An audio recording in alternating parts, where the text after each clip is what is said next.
Senhor para todos! Tudo bem com vocês, meus queridos? Eu sou a Lê Oliveira e você está aqui no meu canal Papo Reto. Bom, como vocês sabem, para quem tem me acompanhado, sabe que a gente está aí trabalhando um estudo sobre os 7 pecados capitais.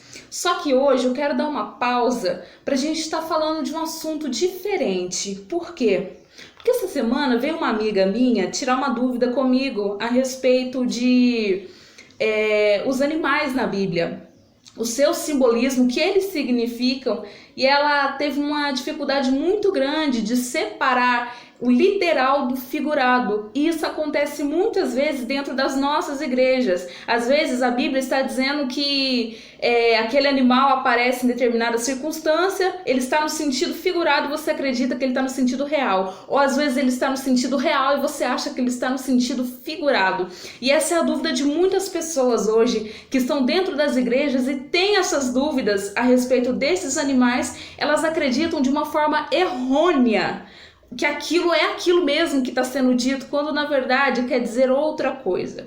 Bom, eu sou a Lê Oliveira, você está no meu canal Papo Reto. Se você quer saber o desfecho dessa história, vem comigo. Hoje o assunto vai ser a respeito dos exemplos figurados quando os animais são usados na Bíblia e quando eles estão sendo no sentido literal da Bíblia e o que elas vão nos dizer. Amém? Bom, esse vai ser um vídeo bem curtinho, só para tirar dúvida mesmo, quero que fique bem claro. E ó, mete o dedo nesse like. Se você não é inscrito no meu canal, se inscreve, ativa as notificações para você continuar ligadinho conosco aqui no nosso canal, para você não perder mais nenhum vídeo que tá muito interessante, tá muito bom. Então vem comigo pra gente aprender junto, hein? Bom, eu quero começar aqui dando exemplo literal que Deus usou animais, exemplos literais que Deus usou realmente aquele animal para alguma obra. Bom, vamos começar aqui. O primeiro exemplo que eu quero dar para você entender, se encontra no livro de Números, capítulo 22 e versículo 26. Se você está com a sua Bíblia, abre ela aí para a gente aprender junto, porque tem coisa muito boa esperando a gente. Amém? Bom, livro de Números, capítulo 22, versículo 26. Vamos ver o que diz o texto? Diz assim: E então o anjo do Senhor passou mais à frente e ficou mais adiante em um lugar estreito, onde não havia como se desviar nem para a direita nem para a esquerda. Então, quando a jumenta viu o anjo do Senhor, caiu debaixo de Balaão. E a ira de Balaão se acendeu, e ele feriu a jumenta com uma vara. E o Senhor abriu a boca da jumenta. E ela disse a Balaão: O que eu te fiz que me feriste essas 3 vezes? Bom, em Números, no capítulo 22, versículos 26, 27 e 28, a gente vai ver que Deus deu entendimento aí para uma jumenta estar corrigindo aí Balaão, que era o seu dono. Então, nós percebemos aqui que esse texto, ele é um texto literal. Realmente houve ali uma jumenta, houve um diálogo entre a jumenta e o seu dono, porquanto o Senhor lhe deu entendimento. Isso é literal. Quero lhe dar outro exemplo também, no qual o Senhor usou o animal para que a sua obra fosse feita. Vamos lá, vamos dar o segundo exemplo. Em Gênesis, no capítulo 8 e versículo 11. Se você está com a sua Bíblia, abre aí, vamos aprender juntos, porque está bastante interessante. Livro de Gênesis, capítulo 8 e versículo 11. O texto vai nos dizer assim: E a pomba veio a ele à tarde, e eis que no seu bico estava uma folha de oliveira arrancada. Assim Noé soube que as águas haviam diminuído de sobre a terra. Olha só que interessante, lembra lá em Gênesis quando o Senhor manda Noé construir a arca, manda pegar lá um casalzinho de animal e colocar dentro da arca? Pois é, esse texto aqui refere-se a quando Noé soltou uma pomba para ver se o nível da água tinha baixado, se eles já estavam ali prontos para descer a terra. Então ele solta aquela pomba, isso é literal, aconteceu, ele soltou uma pomba de verdade, essa pombinha foi, pousou em uma árvore ali e trouxe no seu bico um ramo de oliveira. Então isso é um sentido literal, aconteceu de verdade. Agora, o último exemplo que eu quero dar para você, só para ficar claro, quando a gente entrar aqui nos animais do sentido figurado, vocês vão entender o porquê eu tô dando esse exemplo, só para ficar claro aí nas ideias, amém? Bom, abre comigo aí, se você tiver com a sua Bíblia, no livro de 1 Reis, capítulo 17 e versículo 6. 1 Reis, capítulo 17 e versículo 6. Vamos lá. Bom, eu estou demorando um pouquinho, é porque eu estou procurando aqui que eu quero ler juntamente com vocês esses textos que eles estão muito interessantíssimos. Eu e a minha amiga, a gente conversou bastante, a gente viu o quanto a igreja muitas vezes tá com falta de entendimento em muitos assuntos da Bíblia, e é isso que eu quero trazer para vocês aqui no nosso canal. Esse é um papo reto, é um papo tranquilo, onde eu converso com você. Se você tem a sua dúvida, deixa aqui embaixo nos comentários, e quem sabe no próximo vídeo a sua pergunta não sai aqui e a gente responde ela junto com você, hein? Bom, se você achou aí 1 Reis, capítulo 17 e versículo 6, vamos ler o que o texto está nos dizendo. Aleluia. 17, versículo 16, que diz assim. Aleluia. Aliás, capítulo 17 e versículo 6, diz assim: E os corvos lhe traziam pão e carne pela manhã, e pão e carne ao anoitecer, e ele bebia do ribeiro. Bom, esse texto aqui está dizendo de quando Elias estava sendo alimentado pelos corvos. O Senhor enviava esses corvos para que pudesse alimentar o profeta. Isso aconteceu, isso é literal. O Senhor usou de verdade esse animal, essa ave, para poder estar levando alimento, para estar levando comida ao profeta. Então esses 3 exemplos que eu acabei de dar para você aconteceram, são no sentido literal. Quando a gente lê, a gente não tem nenhuma dificuldade de entender que realmente foram animais usados. Só que o que acontece? A gente está vivendo um tempo em que as pessoas estão tendo uma dificuldade muito grande de entender quando a Bíblia está dizendo no sentido figurado. E aí as pessoas acabam confundindo figurado com literal, entende? Então, meus queridos, nessa parte eu quero estar comentando com vocês alguns exemplos que a Bíblia dá no sentido figurado, usando o símbolo animal, para que as pessoas pudessem compreender o motivo de estar sendo usado aquele animal, tá? Bom, vamos começar com a dúvida dessa minha amiga que eu comentei com vocês. Essa foi a dúvida dela, que ela me perguntou, e pasmem, por muito tempo eu achei que fosse assim também, até que o Senhor abriu meu entendimento, eu busquei mais entendimento e pude entender então o real significado dele, tá? O texto se encontra em Mateus capítulo 3 e versículo 16 e 17. Se você está com a sua Bíblia, vamos abrir aí para a gente estar participando desse estudo maravilhoso juntos aí. Mateus capítulo 3 e versículo 16 e 17.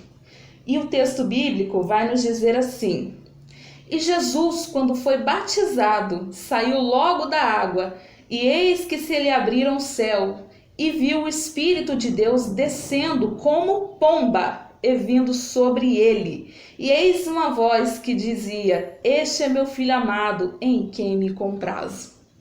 Bom, esse é um texto que a minha amiga me pediu para estar explicando para ela o porquê que o Espírito Santo veio como pomba, porque na cabeça dela, ela realmente achava que o Espírito Santo era uma pomba. Gente, isso é um absurdo. Se você vê alguém pregando sobre isso, alguém dizendo sobre isso, repreende, não aceita. Isso é uma heresia terrível que está sendo ministrada para você. Então não se deixe ser enganado. A palavra de Deus vai dizer assim, que o meu povo perece por falta de conhecimento. Então que a gente consiga conhecer a Escritura de Deus e prosseguir em conhecê-la, porque ela vai trazer alimento para a nossa alma. E tem muitas pessoas que estão sendo alimentadas por qualquer tipo de vento de doutrina, que estão sendo alimentadas por qualquer tipo de coisa, por qualquer bolota de porco, e tá achando que tá comendo um banquete. quando na verdade ela está sendo enganada por falsos mestres e falsos ensinadores. Então cuidado para você não cair nisso quando alguém disser que o Espírito Santo é uma pomba. Isso é muito sério, isso é muito grave, ele não é uma pomba. O texto aqui em Mateus capítulo 13, versículo 16, vai dizer assim, ó: e viu o Espírito de Deus descendo como? Esse como pomba não quer dizer literalmente uma pomba. Esse como, ele tem um sentido. O sentido dele é dizer a forma no qual o Espírito Santo de Deus veio sobre Jesus. Não é que o Espírito Santo seja uma pomba, ele não é uma pomba. Ele veio como? Tentando mostrar que ele veio em forma de paz, em forma de mansidão. Ali no batismo de Jesus, cumpriu-se o quê? A união do Pai, do Filho e do Espírito Santo, querendo dizer o quê? Que Deus estava fazendo um pacto de paz entre ele e entre a terra, entre os homens. Por isso o Espírito Santo desceu como pomba, como uma forma de mostrar, olha, eu estou trazendo paz sobre a terra, o mal já passou. Isso nós podemos ver em Noé, quando o Senhor, com seu juízo, inunda a terra com dilúvio, muitas pessoas morrem, e aí de repente Noé solta aquela pomba com um ramo, e ela volta com um ramo de oliveira. O que significava aquilo?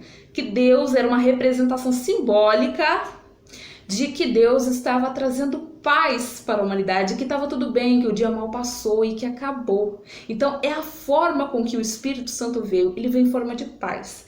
Outra coisa, outro exemplo que nós podemos ver em Atos dos Apóstolos, no capítulo 2, quando a promessa do Pai é cumprida sobre aqueles homens que perseveravam em oração, e que Jesus havia prometido para eles também, que era descido do Espírito Santo. Eles estavam todos reunidos naquele cenáculo em oração, e de repente, o que acontece? Eles escutam primeiro um som como de um vento veemente, e encheu toda a casa. Isso quer dizer que o Espírito Santo de Deus é um vento? Isso quer dizer que o Espírito Santo de Deus é uma força ativa, como muitas seitas têm dito por aí? De forma alguma, ele não é uma força ativa, o Espírito Santo não é um vento.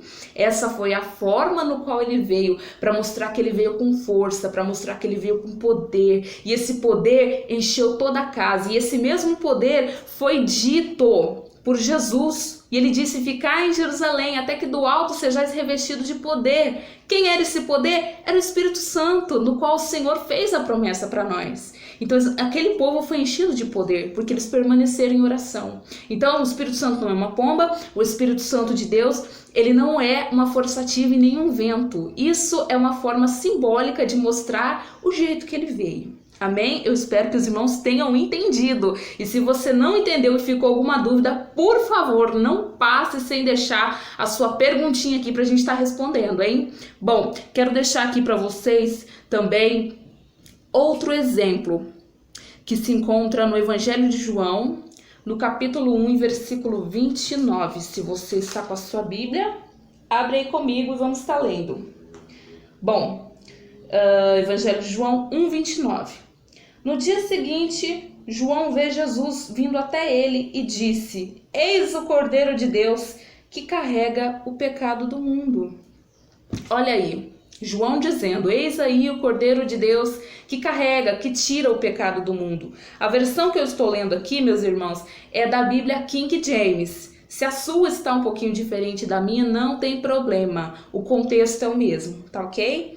Bom, aqui João está dizendo que eis o Cordeiro de Deus que tira o pecado do mundo. Mas Jesus, por acaso, era um cordeiro, no sentido literal? Ah, eu estou vendo um cordeiro? Não. Foi a forma que Jesus foi designado. Por quê? Porque naquele tempo as pessoas usavam animais e de preferência um cordeiro para sacrificar em prol dos seus pecados, em prol da sua casa. Se a gente for olhar no Antigo Testamento, lá no tempo de Samuel, a gente vai ver que as pessoas preparavam esse cordeiro em casa. Esse cordeiro não tinha que ter mancha, nem mácula, nem defeito, não podia ser cego, não podia ser manco, não podia ser coxo. Ele tinha que ser perfeito e tinha que ser preparado em casa antes de ser sacrificado, ou seja, ele tinha que ser escolhido. Então, o Senhor Jesus, ele foi escolhido porque ele foi o único que foi achado santo, sem mácula, sem mancha, sem pecado, sem defeito algum. Era o único que podia aplacar a ira de Deus, o juízo de Deus que cairia sobre nós devido aos nossos pecados e à desobediência de Adão lá no Éden. Olha só que coisa interessante. Não quer dizer que Jesus realmente, no sentido literal, é um cordeiro. Jesus não é um cordeiro. Mas essa é a forma com que a pessoa de Jesus foi representada. Se nós olharmos o livro do Apocalipse, nós veremos que Jesus foi representado também como um leão, o leão da tribo de Judá. Mas poxa, Jesus é um leão? É óbvio que Jesus não é um leão. Mas por que ele foi representado como leão? Porque leão, ele é um rei. Leão, ele tem reinado. Leão, ele é um animal forte. Leão é um animal destemido. Ele protege o seu território. Ele protege o que é seu, mostrando as características de Cristo.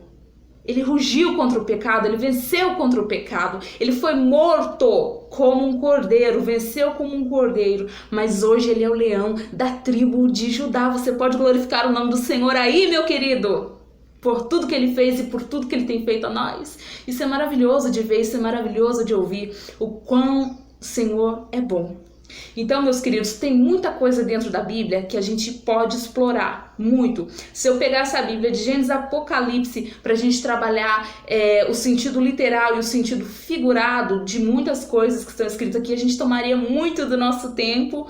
Mas se você gosta e se você gostou desse estudo, deixa aqui embaixo o que você gostaria de saber, o que simbólico na Bíblia você gostaria de saber o significado. E a gente vai estar trabalhando isso junto. Quero aqui agradecer a você que ficou comigo até o final desse vídeo. Que o Senhor Jesus te abençoe grandemente, não caia em heresias, tá? Busque nas escrituras saber o significado delas antes de você ir acreditando e ir pautando tudo que as pessoas vão falando. Porque hoje há no meio de nós muitos mercenários. Há no meio do trigo muito joio. Toma cuidado para você não ser um deles e se enganar, amém? Porque naquele dia muitos vão dizer Senhor, Senhor, mas não vão herdar o reino do céu. E o pior, esses que não vão herdar o reino dos céus estão querendo levar outras pessoas para o inferno junto com eles. Não seja mais um que vai cair nessa ladainha. Seja alguém que faça pergunta, seja alguém que seja curioso, que tenha desejo e sede da palavra de Deus. E que o Senhor Jesus te abençoe grandemente. Obrigado mais uma vez por ter ficado comigo até o final desse vídeo. Que o Senhor te abençoe grandemente e a paz do Senhor!